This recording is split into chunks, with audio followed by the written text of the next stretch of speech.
Hi everyone, I'm Hilton Forrester and welcome to the Hilton Forrester Show. Today I'm really excited. I've got a really good friend of mine called Danny Hammond with me. Danny, you want to say hello?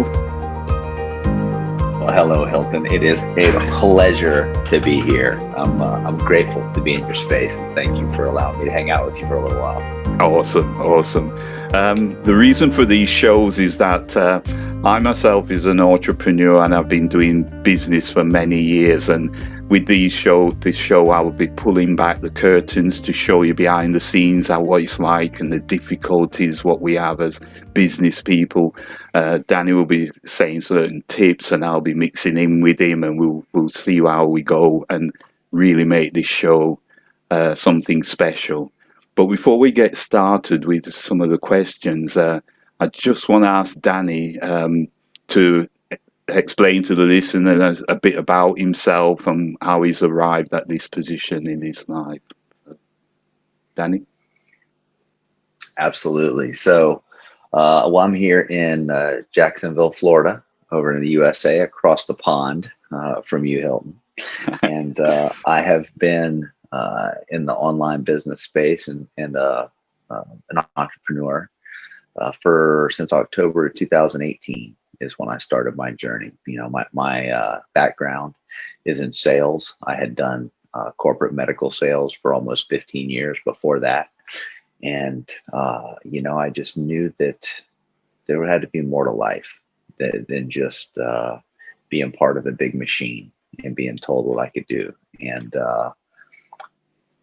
I decided to try something different, which was the online business space. I believe that that's where the future is, not only the future, but where now is, and I was not technical. I am still not technical at all. So it was a big leap of faith, for me that I could learn those skills, but there's no growth without discomfort, right? So, Yeah. I have been working every single day in my online business, and I have had some success coaching people, not in technology, but in life stuff, right? And like I'm in recovery, and I've learned a lot of tools to handle life on life's terms and turn health around and mindset and things of that nature. And I've been able to use some of my experience to hopefully inspire, but at least share that experience with other people to help them show up as the best version of themselves over the last couple of years. And I'm still just enjoying the journey, man, enjoying the process. Beautiful. I love that introduction. You mentioned there, Danny, about one word, recovery. Could you go deeper into that? What does that actually mean? Sure. Yeah, I'm a recovering drug addict, and alcoholic. I was in active addiction for quite a while, well over 10 years, probably over 15. I'm not really sure, kind of a blur. But yeah, man, it was, I had gotten to my bottom. Everybody has a different bottom. And for me, mine was in the summer of 2016. So, I made the decision to turn my life around, and I've been clean ever since July 7th of 2016. That's my clean date. And since then, I have uh, made recovery the top priority of my life. Just handling life on life's terms and helping other people, just as other people help me. Right? Like we keep what we have by giving it away, and recovery is really what um, encouraged me and got me loving the act of service and helping others. And it's unfortunate that I had to get to where I was in order to change, but it's all worth it. It's all worth it because everything I've been through enables me to help other people get through it. And it's definitely helped me on my entrepreneurial journey as well. Whenever you can put one foot in front of the other and focus on what is in front of you one day at a time, that's very helpful in other areas of your life. And by being able to do that from a recovery perspective, it has enabled me to do that in the business world, and learning new skills. And uh, one of my favorite quotes is by Martin Luther King, and he says, "Faith is taking the first step when you can't see the rest of the staircase." Beautiful. Yeah. And recovery kind of taught me that, and it's poured over into other areas of my life and allowed me to have an impact on other people in that way. So that's the foundation for it. Yeah. Awesome. Awesome. It's amazing you're saying that, because 2016 was, I think, my deepest time as well, when I actually had to go bankrupt. So we've got such a date in common, and then, to recover from that, as so many people, that was my bottom, and I went through a lot of depression for maybe 9 months or so, and it was a difficult time. So I can identify with you from those moments, but just to ask, what was you could say, the reason why you would change from that position? What do you think it was? Mm, that's a great question. So, whenever we are in, well, I'll put it on me. Whenever I was in active addiction, um, I was a slave. I was a slave to opiates and to alcohol. Like they owned me, and I would do things outside of my character, or at least what I believed to be my character, in order to fill that craving.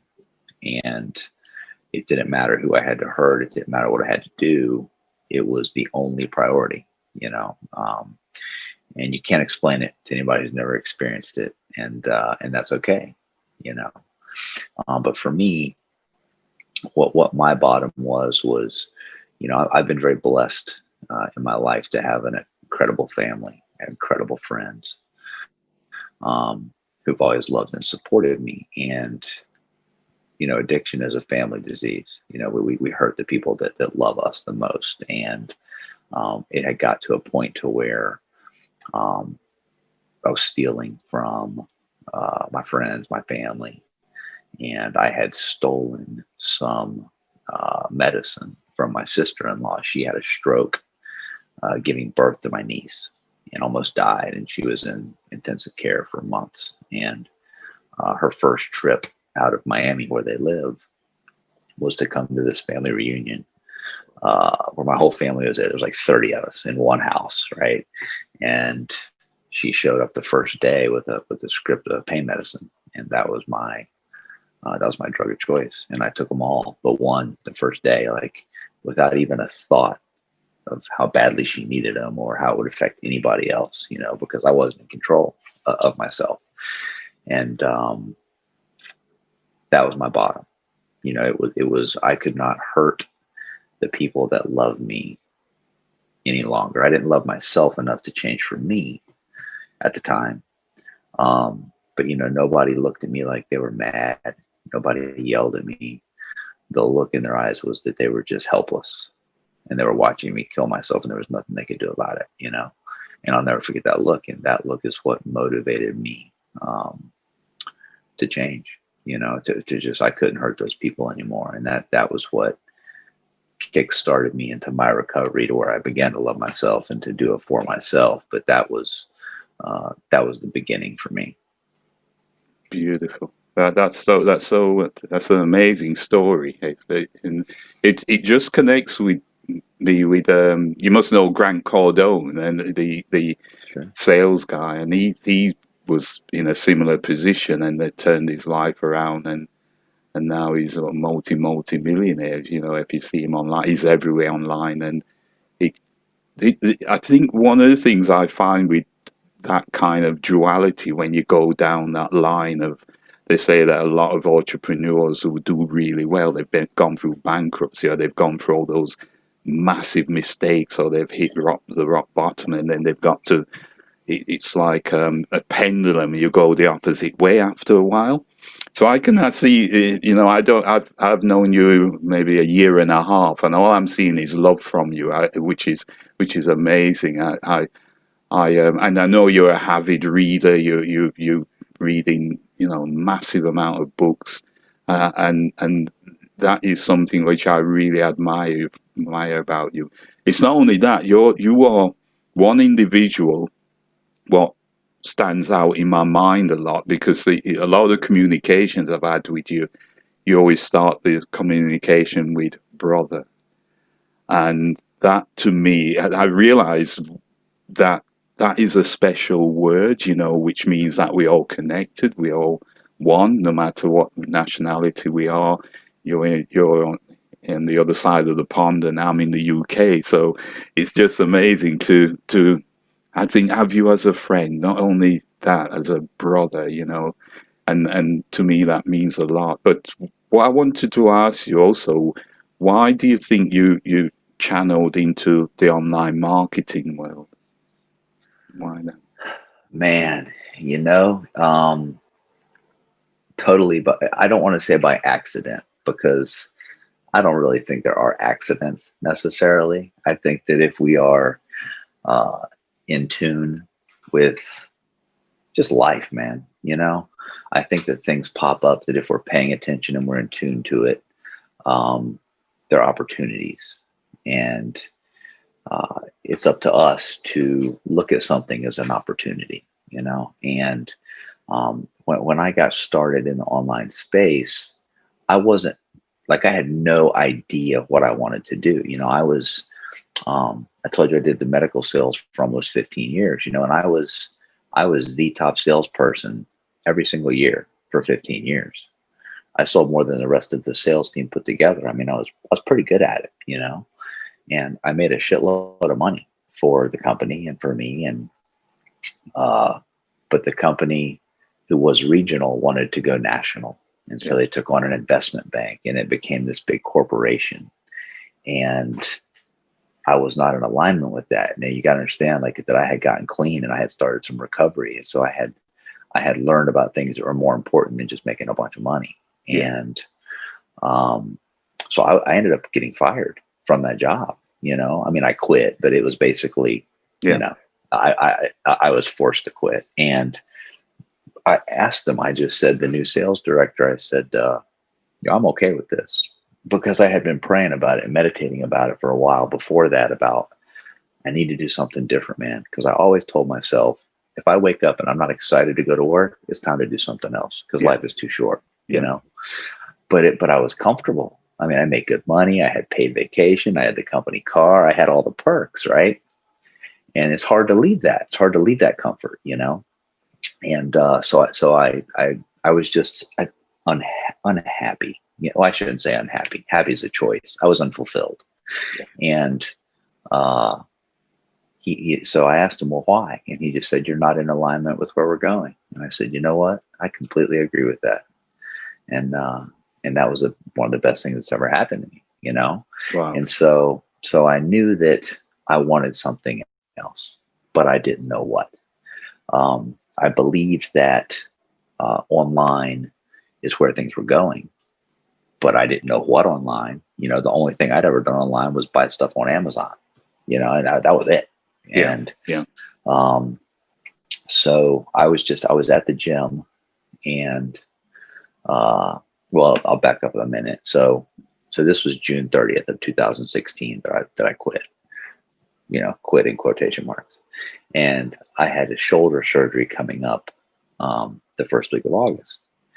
And so I was planning, of course, on using my paid time off to recuperate from the shoulder surgery. And so it was kind of an odd time, because it was like, well, I can't go get a job or do something to generate money right now, because what am I going to do? Say, hey, I need a job, but by the way, I need to take all this time off right in the beginning. That's not yeah. realistic. So I had done up a resume and just sent it to a corporate recruiter, a headhunter, we call it over here, and sent it to her. And she said, she specialized in the medical field. Okay, And she said, oh, I can get you 5 jobs tomorrow, making 150,000 a year, And I said, well, just hold off. I'm about to have surgery. And it really didn't sit well with me. I didn't want to do that, but I needed to live. Right. And so I kind of put that on the back burner. And I remember I was at the gym, stretching out, listening to YouTube, like motivational stuff, Tony Robbins type stuff. And this ad came on from this dude, Chris, who was a truck driver in Australia who built his online business, and he was part of the lifestyle team, as you know. And Yes, yes. And something about that kid just I call him a kid. He was in his 20s at the time. And to me, that's a kid, Yeah, yeah. It just resonated with me. Like, this kid was so real, and he was just like very matter of fact. And so, but I was at the gym. I didn't do anything with it right then. I just saved the page, which I know now is a landing page, but at the time I didn't know. I just saved the page, and I looked at it again like a week or two later and put in my name and email address, and that started my journey, And I remember I had joined, the SFM community to learn how to learn these digital skills so that I could build a business. And I remember it was a Friday morning, and I was on a call from a guy named John Jackson, who I love, and I was just so inspired, Yeah. And I called that corporate headhunter, that recruiter, and I said, throw that resume away. I'm not going to do that anymore. And nobody's ever seen it. And I've never done anything since. I've been all in. I was like, I'm going to build my own thing, whether it kills me. And this is all I've done ever since. That was 2 years ago. That is wonderful. That's an amazing story, especially nowadays with COVID. Everyone's starting to have the direction to go online, and people are working from home, and the technology has moved that way. So, going towards that, then, what would you say are some of the tips for the listeners if they wanted to start an online marketing business? Oh man, I for one, I would say you have to make the decision to do it. I mean, there are so many people who want something more out of life, whether it's their health, whether it's their relationship, whether it's their business, but they're just unwilling to make a decision to actually do something about it. So the number one thing I would recommend is do something.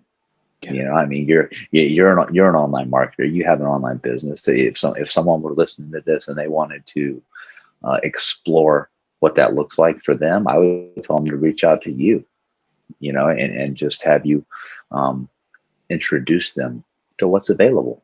I mean, it's online business is such a broad term. It's like saying, I need a car. Well, there's a million different kinds of cars, right? Yes. It's what kind of car do you want to fill your needs? And it's been my experience since I've been in this space that people just don't know what's available. They don't know what types of businesses are available online. So the first thing you have to do is make the decision that you're going to at least explore it.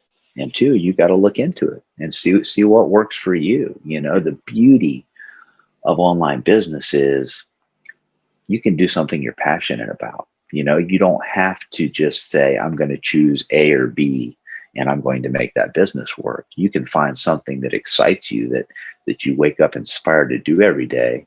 And then you learn how to build a business around that. And that's what I think is cool, man. Yeah. Like, you're helping people, making money, helping people.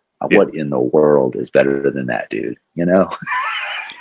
That is so true. that really is and the new skills, learning new skills all the time is something which some people shy away from. And I think for you, the reading, what I'm hearing you do is amazing. So how many books do you normally read?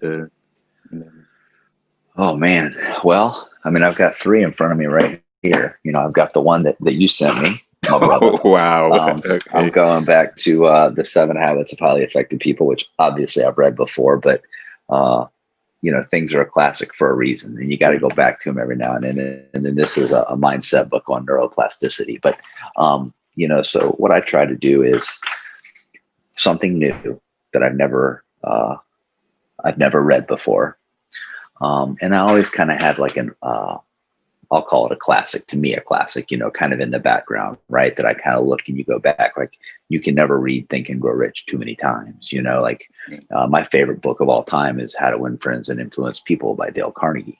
Yes. So I keep myself surrounded, like, you can't see them here, but I have books, all around me. And one thing I try to do is learn something new, right? I mean, if I can read a whole book and I can learn one thing, that was worthwhile, and it's not, there's a saying I love. It's don't turn what you learn into knowledge, turn what Yeah. you learn into action. Yeah. Right. So I can read a bunch of good stuff, but what am I going to do with it? So it's about putting that stuff into action. And that's what I'm about. And I've gotten really into Audible, like audiobooks, because I can listen while I drive. I can listen while I do other things. And then if I hear something that's really amazing, I'll just take a screenshot of where I'm at. Yeah. And then when I get back to the regular book, I go in there and I'll, write on it or highlight it or read it. You know what I mean? It's just, I don't know, man. I just like to learn from people, right? They say smart men learn from their mistakes. Wise men learn from other people's mistakes. Oh, yeah. So that's so true. That is so true. And that's about leveraging other people, isn't it? Really, That's right. That's right. And I think that to me is one of the reasons why I do coaching, because I think when you actually have learned so many things from the coaches I've had in the past, and they teach you certain things. It's just amazing how you can affect other people's lives, and you can see the direction what people want things, but they're not doing the effort or doing the techniques and things like that. And I get some stuff from yourself about your work ethic as well. Could you expand on that? About my work ethic. Yeah. So, yeah, I appreciate that. I do kind of pride myself on having a pretty good work ethic, and one of the things I think I credit that to is my favorite value, I believe, is probably persistence. I've just had that experience throughout my life. And of course, all the books I've read and just everything it is so rare that something amazing happens the first time you try something. Yes. Right. Yes. I mean, it doesn't matter what it is. We generally fail the first time, the first 10 times, the first however many times. And it's the ability to persist and move forward, to me, that makes us get to the good stuff. I mean, I think it was Churchill that said, persistence is the ability, or success is the ability to fail over and over again and start over without loss of enthusiasm. Right. And it's, and I'm a big fan of that, and so I think that work ethic to me is really just defined as not quitting is a big part of it, and the other is, you have to be willing to fail. And the third is, I mean, just, you have to take action. But like, in order to have a work ethic, you have to do things, and you have to be consistent. And, I believe that we have to be disciplined because we're not always going to be motivated. Yes. Right. So, so work ethic to me is, this is what I'm going to accomplish.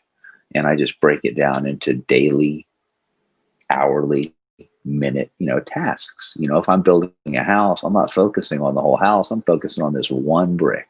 Yeah. And I'm going to lay this brick to the best of my ability, I love that, and that's bro. my job. Yeah. Yeah, man. You know what I'm saying, brother? And then tomorrow, guess what? It's the next brick, and then before you know it, you've got a house, and I think that so many people, especially in today's social media world, all they look at is the end result and how quickly can I get there, and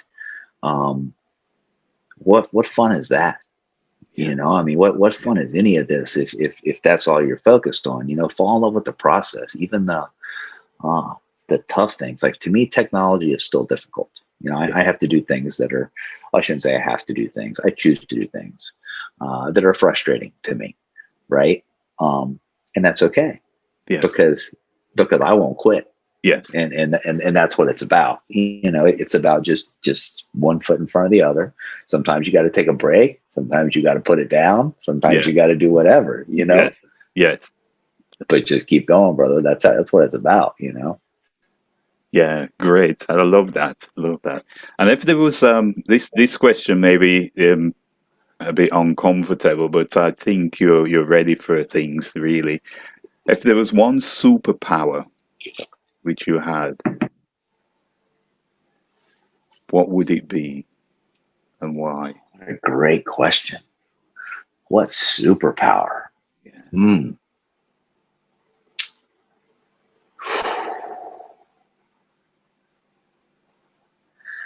I don't know if I will articulate this properly, but I will do my best. Awesome. So one thing that I wish a lot, and I don't do a lot of wishing because wishing doesn't really accomplish a whole lot, in my opinion.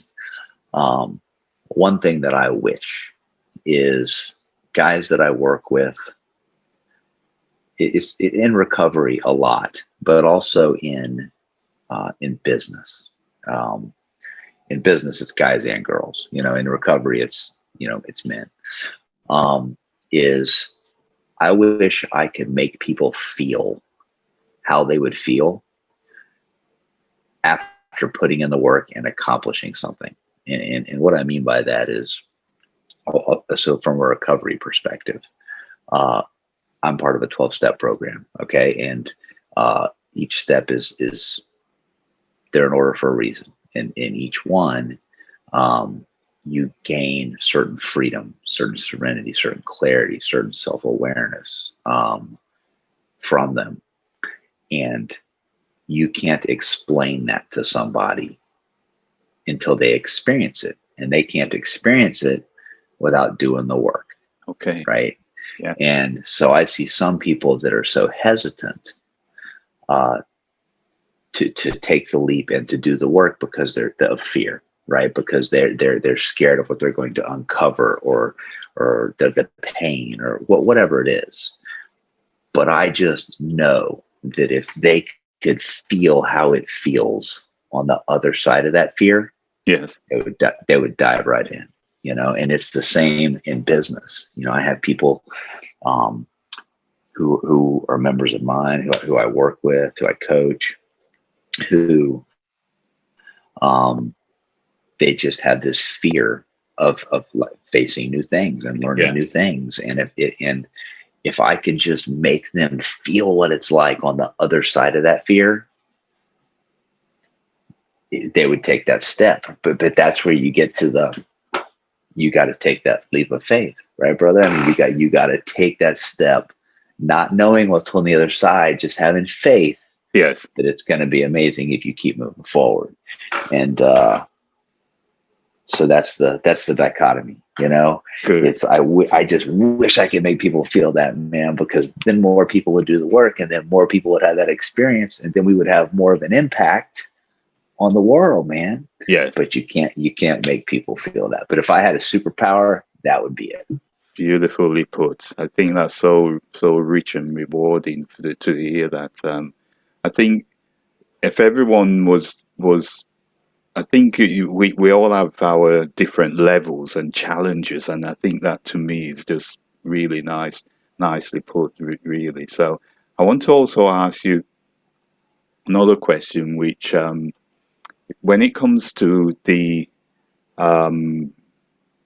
your reading, and I've got the book here, which I sent to you as well, which is an incredible book, and but what would you say is some of the best things you've ever read, and how it's affected you? Because I know all I'm seeing from you is just changes. Every time you're doing a video, you kind of are more assertive, your voice is more richer, you kind of are more confident. So what is affecting you the most? Because that is the difference. Wow, I appreciate that. So as far as reading goes, man, like I said, the How to Influence and Influence People is my favorite. And the reason that is my favorite is, for one, that and that book, of course, has been around since the 1930s. And the title, I think, if it would come out today, would be a little bit differently, but it's because back then, influence didn't have the same terminology, right? A lot of people could think of the word influence as manipulation. Yes. But that's not what it means. To me, influence means leading by example. I mean, that's influence, right? Like, people don't care if you tell them what to do. People want to be shown what to do, you know? And some people are going to resonate with that, and some people aren't, and that's okay. Yes.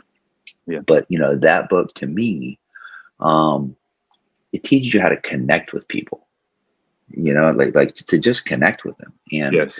um, in doing that, you have an effect on people, right? Well, even if they disagree with you, as long as you're authentic and you're genuine with who you are, you can have an impact on people. And I love that part of that book. Think and Grow Rich, of course. Um, I mean, it's brilliant. There's so much to that book. I mean, that book right there, you could read it 1,000 times and get something new out of it every time. Yes. Yes. I'm a big fan of this book called The Generosity Factor, which is a kind of a new book, but it was Ken Blanchard and the guy he kind of loosely based it on, who was kind of a co-author, is S. Truett Cathy, who is the owner of Chick-fil-A, is a place over here. I don't think it's overseas, but it's a wildly successful. It's fast food basically, but Yes. it's Yes. chicken. It's not McDonald's, but and it's exploded. I mean, every single one has been ridiculously financially successful. And it doesn't matter. You can open up another one across the street and it will still be just as successful. And ever since they've opened, they've been closed on Sunday. And Sunday is a huge day to generate revenue, but they're always closed. And the ownership, the guy's always just said, that's the day I want my employees to spend with their family. Now he happens to be religious, but he just says, however you choose to spend that day, right? Whether it's with your higher power, with your religion, with your family, with whatever, but everybody needs a day of rest. So we're going to stay closed on Sunday. Yes. And he's done that since the beginning. And he has built a business around a model of taking care of people. Like when you go to any of them, their service is next level, right? And he has built this wildly successful company by just being generous and being kind, and I love that kind of stuff, man. That stuff inspires me. Yeah. Beautiful. Beautiful. Okay. Before I ask my last question, where can the listeners find you online and stuff?